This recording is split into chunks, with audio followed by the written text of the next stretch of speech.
Bienvenue, frères et sœurs, au sermon du jour. Aujourd'hui, on est début janvier 2016. Et donc, nous allons en apprendre plus sur la parole de Dieu, sur les prophéties de la fin des temps, et sur l'importance de connaître la Bible, connaître la parole de Dieu, être dans la Bible tous les jours, reconnaître que nous sommes des pécheurs, que nous n'avons aucun bien en nous, aucune justice, aucune pureté en nous. Seulement Dieu est pur. Et donc, la justice de Dieu, par la foi, vient en nous pour faire le bien. Oui, nous sommes dans un monde où les gens aiment le mal, aiment le mal.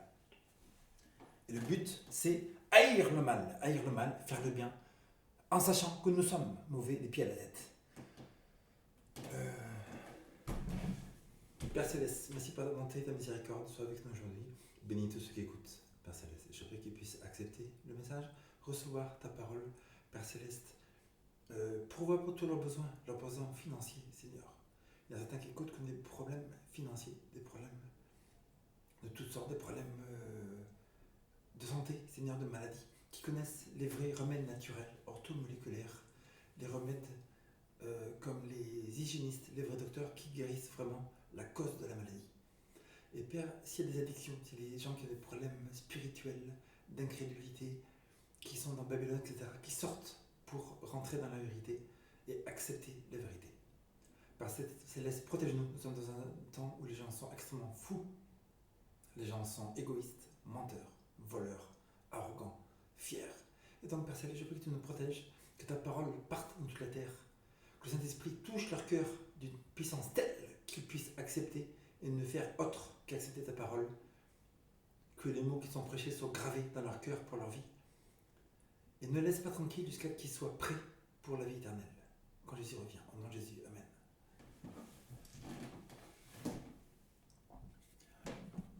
Aujourd'hui, donc, nous allons parler sur la parole de Dieu, l'importance de la parole de Dieu. Avant ça, nous allons faire une petite chanson.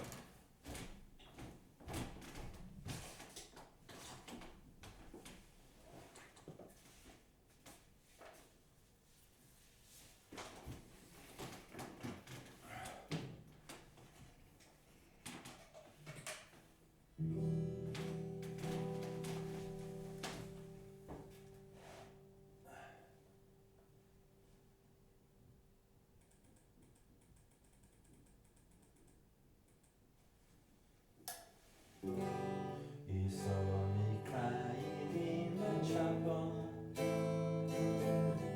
The tears I shed were tears of joy. I know the meaning of contentment. Now I'm happy with the Lord. Just a plain and simple chapel. Where the people go and pray. I pray the Lord that I'll be stronger as I live from day to day.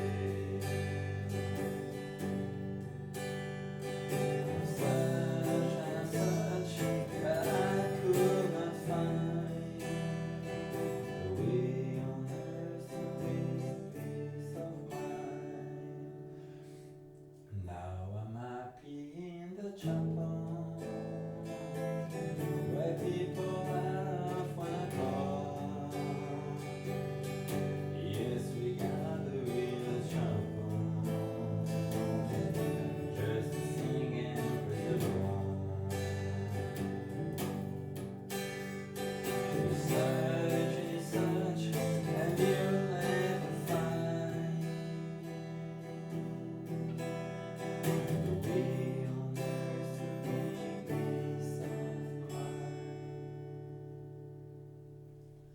Take your troubles to the chapel.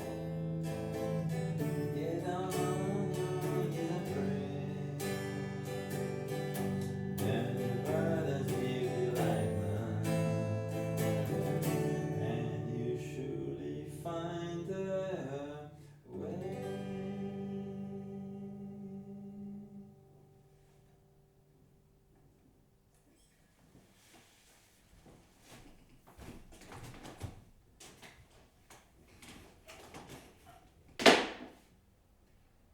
Donc, le message du jour, c'est la parole de Dieu.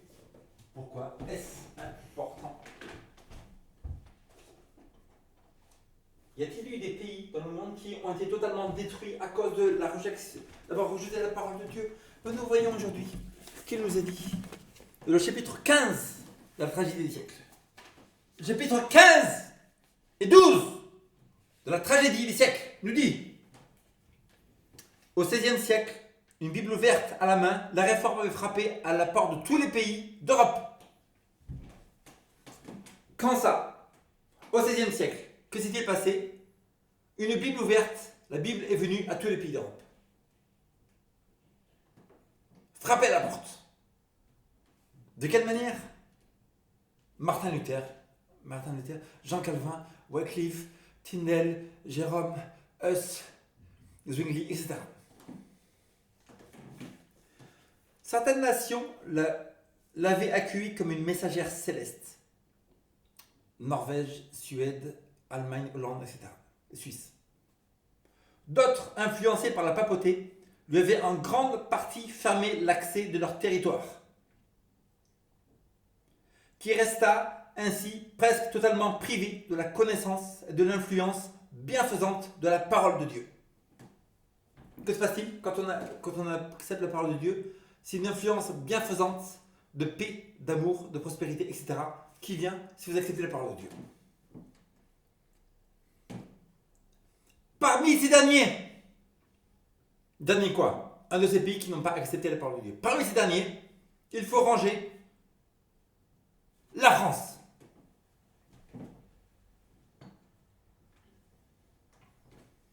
Où la lumière pénétra de bonheur et où des siècles durant la vérité et l'erreur furent aux prises. Pourquoi il y a écrit que la lumière vint de bonheur? C'est parce que Martin Luther traduit le Nouveau Testament en allemand, n'est-ce pas? Mais quelques années avant, un Français, Lefebvre d'Étaples, un prêtre catholique qui a commencé à lire la Bible, a traduit lui-même en français. Donc avant que Martin Luther commence la réforme en Allemagne, à Paris, ici, à Saint-Germain-des-Prés, un prêtre catholique a commencé la réforme, avant même Luther. De bonheur, la vérité est arrivée en France, mais la vérité et l'erreur étaient aux prises. Catholicisme, erreur, mensonge, moitié Bible, moitié tradition, moitié paganisme, etc. Ici, la vérité, Martin Luther, la pure vérité de la parole de Dieu, etc., Jean Calvin, etc. C'était aux prises pendant des centaines d'années. Et où le mal finit par triompher et la lumière céleste paraître bannie. Révolution française, loi nationale, Assemblée nationale, français, la Bible est un mensonge, Dieu n'existe pas, nous allons le faire par loi.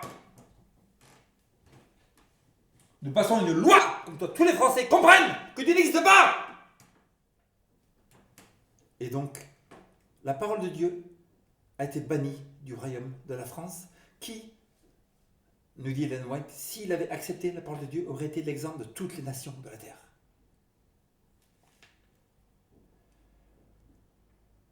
Jean 3, 19.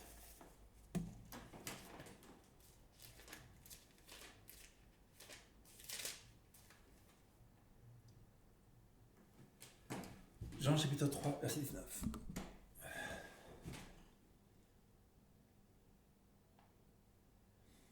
Et voici le jugement, la lumière est venue dans le monde. Et les hommes ont aimé les ténèbres plus que la lumière, parce que leurs œuvres étaient mauvaises. Mais pourquoi une personne n'accepterait pas la vérité? Une vérité, j'accepte, même si tout le monde ne veut pas, si c'est la vérité, moi je vais la suivre. Et les gens n'ont pas voulu. Pourquoi? Parce qu'ils se disent, si j'accepte la vérité, mes œuvres sont mauvaises, et donc je vais avoir à faire des changements à faire dans ma vie, qui vont être difficiles, laborieux, peineux, alors que ce n'est pas le cas du tout. C'est l'apparence des choses. En fait, Dieu vous donne la puissance de faire le bien, Dieu vous donne le pouvoir d'abandonner la drogue, abandonner l'alcool, abandonner la cigarette, abandonner le style de vie gangster, abandonner le mensonge, abandonner le vol, abandonner l'égoïsme, abandonner la fierté, abandonner l'arrogance, abandonner tout ça pour être plus heureux, pour accepter la paix, l'amour, la prospérité, l'union entre les gens, l'affection, etc. C'est que des bonnes choses. Que des bonnes choses. Mais les gens ils ont peur d'abandonner en quoi la cigarette va vous aider. La cigarette vous aide à rien. Jetez cette pourriture là, la drogue, l'alcool, tout ça. En quoi ça va vous aider à quoi que ce soit? Ça vous aide à vous détruire, ça vous aide à mourir, ça vous aide à avoir les systèmes de votre corps qui marchent mal. La cigarette affecte tous les systèmes du corps. L'alcool, vous avez des cirrhoses, vous allez mourir jeune, etc. Mais il n'y a pas de bonheur là-dedans, il n'y a aucun bonheur dans ces trucs-là. Dégagez tout ça. Dégagez. Lui le dit, car je peux tout en Christ qui me fortifie. Par Christ Jésus, en Jésus-Christ, vous priez, Dieu vous donne la puissance et vous dégagez ce qui est nocif dans votre vie pour accepter le bonheur, la paix, la prospérité. Acceptez, c'est facile, c'est un cadeau. Il n'y a aucun bonheur dans le péché, il n'y a aucun bienfait dans le péché, il n'y a aucune bénédiction dans le péché, ce n'est que du mal, c'est la mort.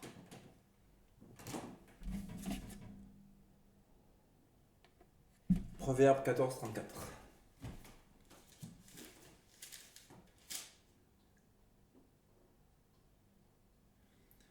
La justice élève une nation, mais le péché est l'ignominie des peuples.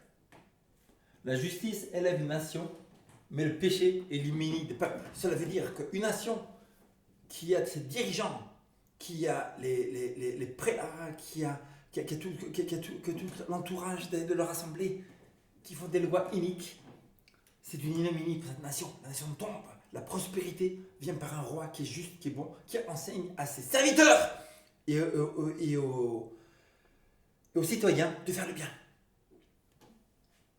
Enfin, le jour, Dieu m'a révélé comme quoi, s'il y avait 3 choses sur la terre sert beaucoup plus en paix, beaucoup plus de bonheur, beaucoup plus de prospérité. Numéro 1, si les dirigeants de la terre, numéro 1, si la parole de Dieu était partout, parce que le fait que les gens se comportent comme ils le font, fiers, arrogants, rien à foutre de rien du tout, apathiques, comme quoi ils avaient besoin de rien, alors que Dieu donne la nourriture, il donne le soleil, il donne l'air, il donne tout. Apathique de quoi? Dieu vous êtes jugé par l'air que vous respirez, vous ne savez pas? L'air que vous respirez, Dieu va vous le redemander un jour. Qu'est-ce que tu as fait de l'air que tu as respiré? Qu'est-ce que tu as fait du temps que tu as eu tous les jours? Et du temps, 24 heures. Les 24 heures que tu as eu, qu'est-ce que tu en as fait? Dieu va vous redemander ça. Il y a envie d'une société où les gens ils croient que le temps passe, c'est juste. Le temps, c'est pas du RSA, le temps. Le temps, Dieu va vous le redemander, qu'est-ce que tu as fait de ton temps? Si vous avez passé votre temps à téléphoner aux gens, et vous dites,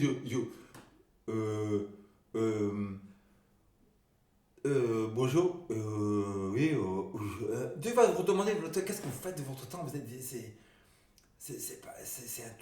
devenu fou. Dieu va vous redemander, il va vous juger par rapport à ce que vous avez fait de votre temps.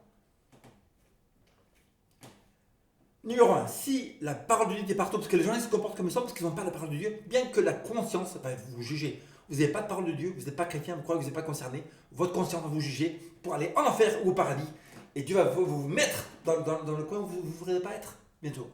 Vous allez être dans les flammes. Vous ne voulez pas être dans les flammes, vous êtes apathique, j'ai besoin de rien. Vous êtes dans des flammes quand même. Dieu n'a rien à faire. Dieu n'a rien à faire. Vous êtes apathique. Moi je croyais en rien, tout ça, je ne suis pas intéressé. T'es pas intéressé, tu es sur la terre, tu es un être humain, tu respires, tu as des opportunités tous les jours, tu seras jugé par tout à fait tous les jours. Tu te trouveras dans les flammes et tu ne seras pas content du tout d'être là-dedans.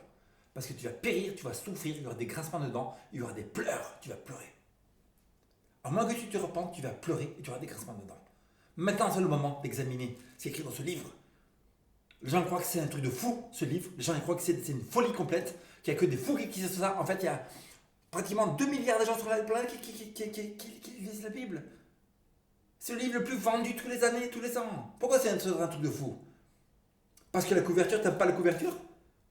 Mais comment tu vas juger un livre par la couverture? Vous êtes devenu fou, quoi. Il y a juste à lire dedans, examiner, c'est des choses spirituelles. Et c'est le salut de ton âme pour te sauver de ce monde méchant. Il n'y a pas d'autre solution, il n'y a aucune autre solution! Nous lisons dans Proverbe 16-12.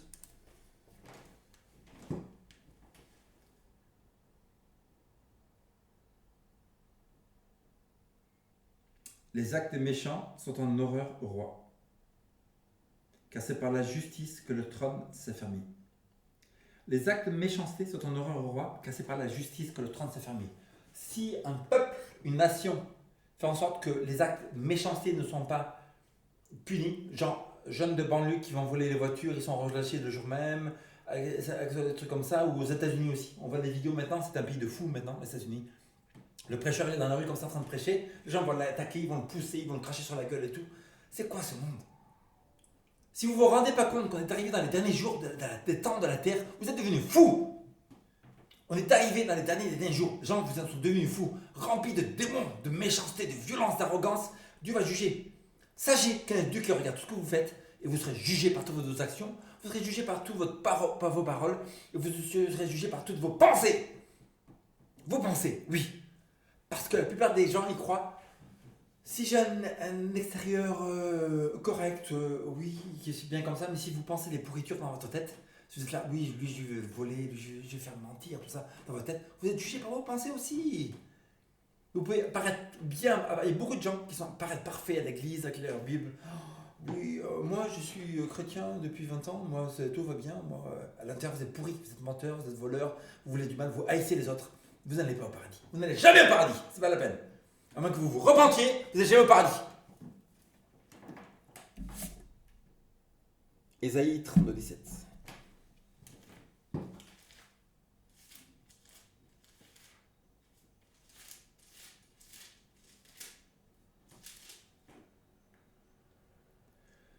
Alors le droit demeurera dans le désert et la justice habitera dans le verger. L'œuvre de la justice sera la paix et l'ouvrage de la justice la sécurité et la confiance pour toujours. L'œuvre de la justice, la paix et la sécurité pour toujours. Vous êtes, la justice, ça veut dire que vous faites des bonnes œuvres, faire le bien à son prochain, aimer Dieu, aimer son prochain. Les fruits de la justice, c'est la paix, la sécurité. N'est-ce pas? Moi, je suis allé à l'école de théologie en 1999 et l'an 2000 à Black Hills Mission College of Evangelism, considérée des meilleures écoles bibliques sur la terre, n'est-ce pas? L'intendant de cette école, c'est pasteur Louis Torres. Louis Torres, dans les années 60, il était le bassiste d'un groupe qui s'appelait Billy Allen Comets. Sa maman a reçu la vérité avec des études bibliques, etc., comme quoi l'église adventiste du 7e jour est la seule vraie église de Dieu. Elle a suivi ses études, elle a fait une examination profonde. Lui était baptisé, puis s'est fait rentrer baptisé, il est devenu évangéliste de l'église adventiste du 7e jour. Et donc, maintenant, cette école a des centaines de jeunes qui vont partout sur la terre pour donner la parole de la vérité de l'amour de Jésus-Christ et de la seule vraie église de Dieu qui est l'église adventiste du 7e jour. Dans cette école, c'était au South Dakota à l'époque, à côté du Canada. Et donc, c'est totalement dans la montagne, etc. Et on avait des études du matin au soir sur Apocalypse, Daniel. On devait apprendre 40 études bibliques, 200 versets par cœur, 200 versets bibliques par cœur, etc. Il y avait au moins 200 personnes dans cette école. Toutes les portes étaient ouvertes. Il y avait peut-être 100 voitures dans le parking. Aucune des voitures n'était fermée, sauf la mienne peut-être. Parce que moi je venais de Floride. Donc, mais toutes les voitures étaient ouvertes. Toutes les portes étaient ouvertes. Il y avait des cartes de crédit, il y avait de l'argent partout. Il n'y a pas un vol pendant tout le temps de l'école.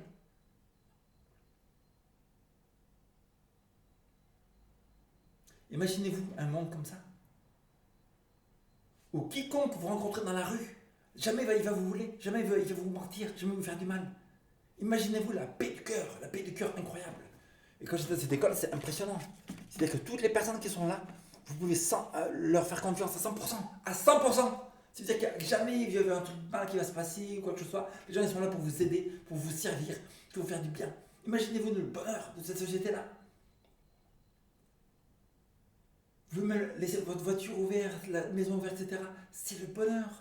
Il n'y a aucun bonheur à mentir, à voler, à égoïsme, parce que c'est de plus en plus, la société est en train de rentrer ce genre de choses, de plus en plus. La société est en train d'être corrompue. Et la paix, il y a que la félicité, la paix est en train d'être bannie des cœurs des gens. En Europe, en France, les gens ils croient que c'est cool, les bling bling, vas-y tout ça. Il n'y a plus de paix. Plus c'est bling bling, plus il n'y a pas de paix, plus t'es angoissé, plus t'es dans le malheur, plus tu cherches le mal, plus t'es malheureux. Il n'y a aucun bonheur à ça. Matthieu 13, 41.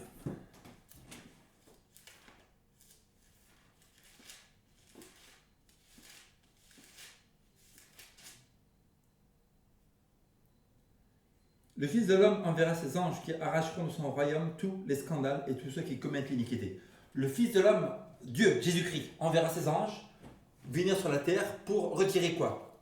Tous les scandales et tout ce qui commettent l'iniquité. Les scandales, vous regardez les vidéos sur internet, des gens qui sont en train de prêcher, sans aucune raison, les gens vont agresser les gens. Aucune raison. Ça s'appelle un scandale. Ceux qui commettent l'iniquité c'est le vol. L'iniquité c'est être malhonnête. Vous avez la vérité devant vous, vous refusez de la voir, vous êtes dans l'iniquité. Iniquité, la Bible dit que vous allez brûler dans les feux de l'enfer. Même si vous êtes un citoyen honnête, qui suivait bien les lois, etc., il faut savoir, et vous devez savoir que on doit suivre les lois humaines qui sont sur la terre, mais c'est pas parce que vous suivez ces lois que vous allez au paradis. C'est pas parce que vous suivez ces lois que vous êtes au paradis, vous êtes fous, la plupart des gens vous croyez ça. Moi je suis les lois, moi je paye mes taxes, tout ça, c'est bien de faire ça, c'est bien de rouler à 50 dans les villages, mais beaucoup de gens qui paient leurs taxes, beaucoup de gens qui roulent à 50, beaucoup de gens qui sont des bons citoyens vont terminer dans les feux de l'enfer. N'est-ce pas? Ça ne suffit pas. Jésus il a dit, si votre justice ne dépasse pas la justice des scribes et des pharisiens, vous n'allez jamais au paradis. Vous n'allez jamais au paradis. Pourquoi? Parce que les gens, c'est par l'apparence qu'ils font du bien. Par l'apparence, ils se jugent bien devant les gens. Regarde, moi je suis bien. T'es bien toi, c'est cool, t'es respecté et tout. T'as un costard cravate. C'est bien. Ou l'autre, oui, toi t'es comme nous, t'as tes baskets, t'as le jean qui tombe et tout. T'es comme nous, c'est bien, t'es respecté dans la banlieue. T'es bien respecté parce que t'as l'uniforme qu'il faut, t'as l'uniforme. T'as la casquette de côté, c'est bien, Adidas de côté. T'as les baskets bleues et tout, mais c'est bien, c'est très bien. T'es comme nous, tu rentres dans le clan et tout. T'es bien respecté par la société.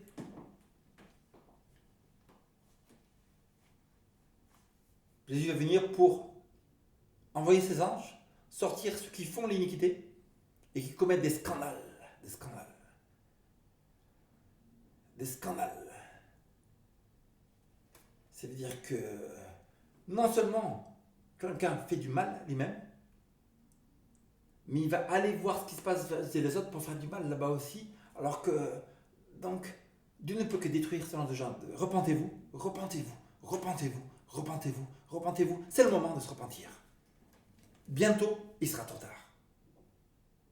Bientôt, il sera trop tard. Repentez-vous maintenant, car bientôt, il sera trop tard. Le jour viendra où vous, qui ne croyez pas dans la parole de Dieu, vous viendrez à nous dire « Enseigne-moi la parole de Dieu, s'il te plaît, s'il te plaît. Ça va très mal partout. Il n'y a pas d'argent, il n'y a rien du tout, il n'y a plus de boulot, il y a des bombes partout, il terroristes partout. Enseigne-moi. » La Bible dit que les gens courront partout, à gauche, à droite, chercher par quelqu'un qui l'enseigne. Dis-moi ce qui va se passer sur la terre, s'il te plaît, dis-moi, parce que ça va très mal partout. Et il n'y aura plus de parole de Dieu à ce moment-là. Il n'y aura plus de prière pour vous. Il n'y aura plus d'enseignement. Il n'y aura plus d'études bibliques. Ça sera terminé. Maintenant, quand vous écoutez ces messages, c'est le dernier message de la planète Terre. Peut-être que vous pourrez écouter. Profitez maintenant. Maintenant, c'est l'occasion. Beaucoup viendront encore en ce jour et diront « Mais tu savais tout ça, tu ne l'as pas dit. Tu savais tout ce qui allait se passer sur la terre, tu ne l'as pas dit. Pourquoi tu ne l'as pas dit? Pourquoi ?» Et beaucoup de chrétiens entre vous qui sont totalement endormis spirituellement. La plupart des chrétiens en France, vous êtes totalement endormis spirituellement. En Europe.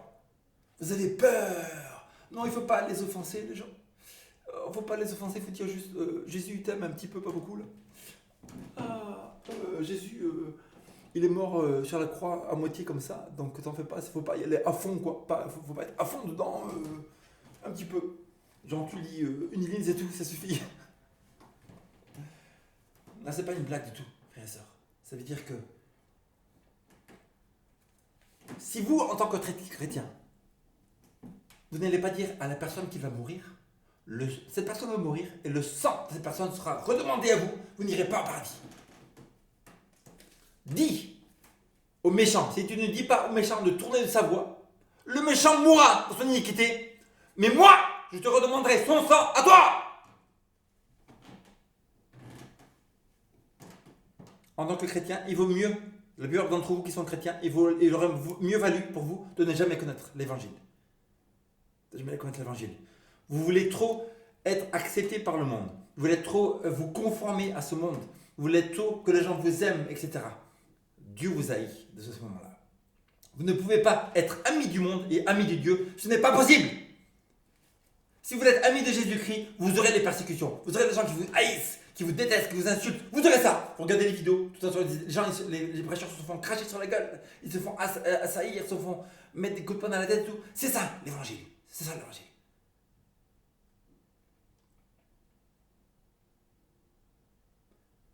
Si vous voulez être chrétien et que tout le monde vous aime, ça n'arrivera jamais, ce n'est pas possible. Si vous êtes un chrétien et que tout le monde vous aime, vous êtes un faux chrétien. Vous êtes un sataniste dans l'église.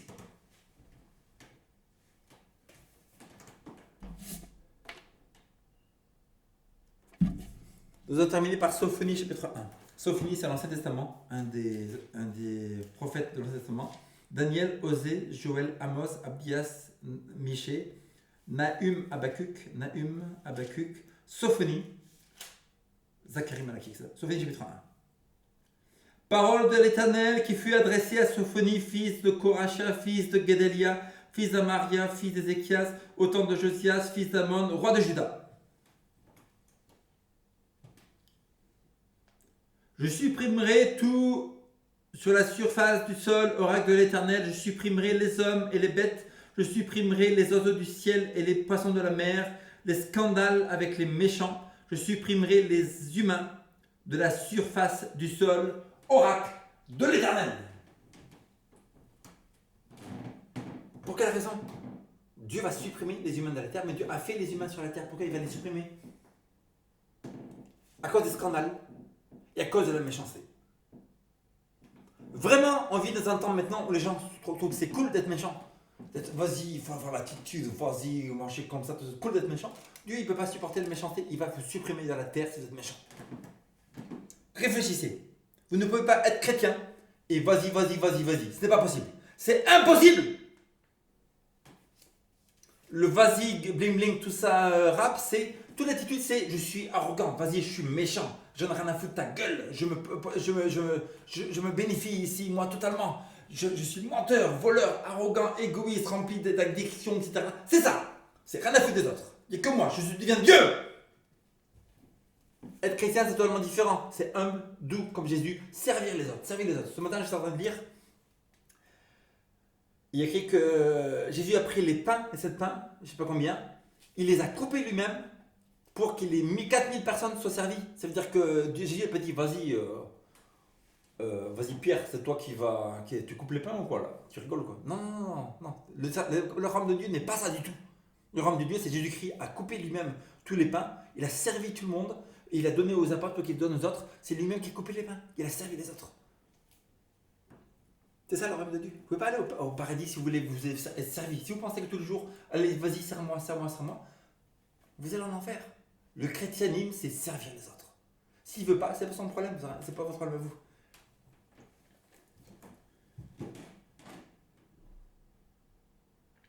J'étendrai ma main contre Juda et contre les habitants de Jérusalem. Je retrancherai de ce lieu ce qui reste de Baal. Le nom des prêtres qui le servent et les sacrificateurs avec eux, ceux qui se prosternent sur les toits devant l'armée des cieux, ceux qui se prosternent en jurant par l'Éternel, tout en jurant par le roi. Ceux qui se sont détournés de l'Éternel et ceux qui ne cherchent pas l'Éternel, qui ne le consultent pas. Dieu va faire quoi? Dieu va retirer de la terre bientôt ceux qui ne cherchent pas Dieu et qui ne le consultent pas Dieu. Donc bien sûr, on vit dans un monde maintenant où les gens y croient que Dieu c'est toutes les religions. Non, quand je parle de Dieu, je parle seulement du Dieu de la Bible. Dieu n'a pas fait aucun autre livre que la parole de Dieu. Ça n'existe pas. Dieu, c'est la Bible et ce n'est aucun autre livre. Après, Dieu a des prophètes comme Ellen G. White, mais les autres religions de la terre, etc., pour la Bible, pour Apocalypse chapitre 9, ce sont des trucs qui sont faits par des hommes. Ça n'a rien à voir avec Dieu. Voilà. Donc, quand on parle de Dieu, on parle seulement du Dieu de la Bible. Donc Dieu va faire quoi? Il va retrancher de la terre ceux qui se sont détournés de l'Éternel. Ceux qui se sont détournés, qui n'ont pas de l'Éternel. Numéro 2, ceux qui ne cherchent pas l'Éternel. Le mec qui marche dans la rue, ouais, moi, en fait, moi je suis pas concerné, j'ai rien à faire. En fait, je vais vous montrer un texto. Et ça, c'est tous les jours, hein. Tous les jours. Quand quelqu'un me dit, la fille, elle me dit, je suis pas religieuse. Je suis pas religieuse, donc je dis, vous croyez en quoi? Moi, je crois, je suis pas intéressé. Donc, c'est quoi ta croyance à toi? Ma croyance à moi, c'est, je sais pas. Donc, comment tu vas savoir c'est quoi son vide? Tu ne sais même pas en quoi tu crois. Après, il y a écrit, on continue. Silence devant le Seigneur l'Éternel, car le jour de l'Éternel est proche. Le jour de l'Éternel est proche.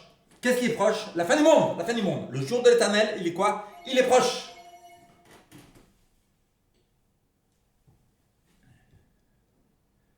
Car l'Éternel a préparé les sacrifices et il a consacré ceux qui sont convoqués. Or, au jour du sacrifice de l'Éternel, j'interviendrai contre les princes et les fils du roi. J'interviendrai contre les princes et les fils du roi. Contre tous ceux qui portent des vêtements étrangers. Dieu a dit, j'interviendrai contre tous ceux qui portent des vêtements étrangers. Si tu es un chrétien et que tu crois que tu es sauvé par les œuvres, tu portes tes vêtements étrangers, tu portes tes vêtements à toi du salut pour te gagner le salut, pour aller au paradis. Tu fais déjà beaucoup et tu te gagnes ton salut, tu n'iras jamais au paradis. Pas seulement ça, mais Jésus il a écrit qu'il va intervenir contre toi, intervenir contre les gens qui font ça. Les pharisiens étaient des gens qui lisaient la Bible, qui priaient, qui évangélisaient, et néanmoins, comme ils croyaient qu'ils étaient bons en eux-mêmes, ils ont été détruits, ils sont morts. Dieu a dit qu'il interviendra contre tous ceux qui portent des vêtements étrangers, qui se disent chrétiens, mais qui n'ont pas l'esprit de Jésus-Christ, qui ne suivent pas Dieu. N'est-ce pas? Parce qu'il faut, ou on est chrétien et on suit Jésus-Christ, ou alors on est de l'autre côté. Mais on ne peut pas être des deux, n'est-ce pas?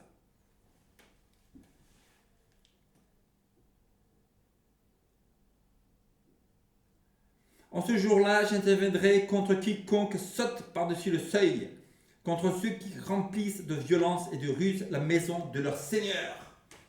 J'interviendrai contre tous ceux qui sautent au-dessus du seuil. Vous avez une rambarde ici.